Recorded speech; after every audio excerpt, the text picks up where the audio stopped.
नारी एक समान। स्त्री और पुरुष समाज रूपी गाड़ी के दो पहिए हैं, एक के बिना दूसरे का जीवन अधूरा है। क्योंकि समाज रूपी गाड़ी को सुचारू रूप से चलाने के लिए दोनों ही पहियों का स्वस्थ तथा सुदृढ़ होना आवश्यक है। यदि इनमें से एक भी पहिया दुर्बल या दोषपूर्ण हुआ तो समाज रूपी गाड़ी के विकास का क्रम रुक जाएगा। नारी यदि गृहस्थ जीवन की पतवार है तो पुरुष उसका खेवैया। गृहस्थ की सुख शांति, आनंद तथा उत्थान इन दोनों पर ही आधारित है। इन्हीं कारणों से भारतीय संस्कृति में नारी को गृह लक्ष्मी, गृह देवी, सधर्मिणी, अर्धांगिनी आदि कहा गया है। मनु ने मनुस्मृति में लिखा है, यत् नार्यस्तु पूज्यन्ते रमन्ते तत्र देवता, अर्थात जहाँ स्त्रियों की पूजा होती है वहाँ देवता निवास करते। पुरातन युग में नारी को श्रद्धा तथा विश्वास का रूप समझा जाता था। वह किसी भी क्षेत्र में पुरुष से पीछे नहीं थी। यहाँ तक कि यज्ञ की सफलता के लिए स्त्री और पुरुष दोनों का उसमें समान रूप से भाग लेना आवश्यक माना जाता था।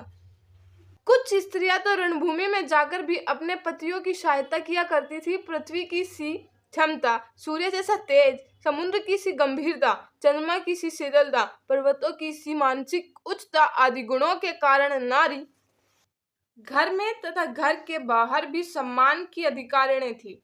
मैत्री, शकुंतला, सीता, अनुसुईया, दमयंती, सावित्री, गार्गी आदि स्त्रियां इसके ज्वलंत उदाहरण है। समय ने पलटा खाया और मध्यकाल में मुसलमानों के आक्रमण के समय नारी की दशा दयनीय हो गई, जिसके कारण उसे घर की चारदीवारी के भीतर बंद होना पड़ा। वह केवल भोगविलास की वस्तु बनकर रह गई तथा उसका अपना कोई व्यक्तित्व नहीं रहा।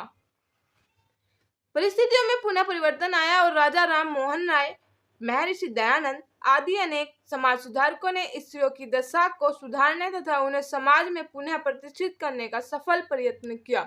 सती प्रथा समाप्त हुई, बाल विवाह पर प्रतिबंध लगा, पुनर्विवाह और विधवा विवाह के कानून बने। स्वतंत्रता प्राप्ति के बाद तो भारतीय नारी को वे सब अधिकार अनायास ही प्राप्त हो गए जिन्हें प्राप्त करने के लिए पाश्चात्य देशों को लंबे समय तक संघर्ष करना पड़ा।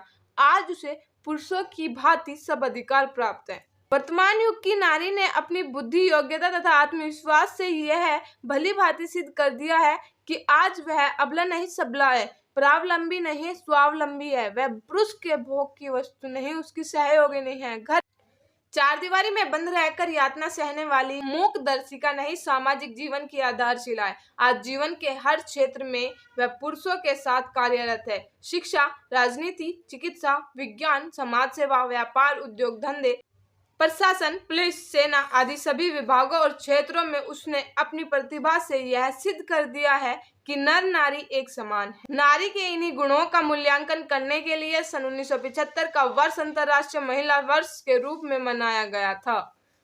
आज की नारी अपने अधिकारों के प्रति जागरूक है, वह शिक्षित है तथा राजनीतिक दृष्टि से पुरुष के समकक्ष अधिकारों की अधिकारिणी है। नारी की क्षमता, योग्यता, विवेक तथा कार्यकुशलता ने यह भली भांति सिद्ध कर दिया है कि नर और नारी एक समान है तथा नारी को किसी भी प्रकार से पुरुष से हीन और दुर्बल नहीं आंका जा सकता।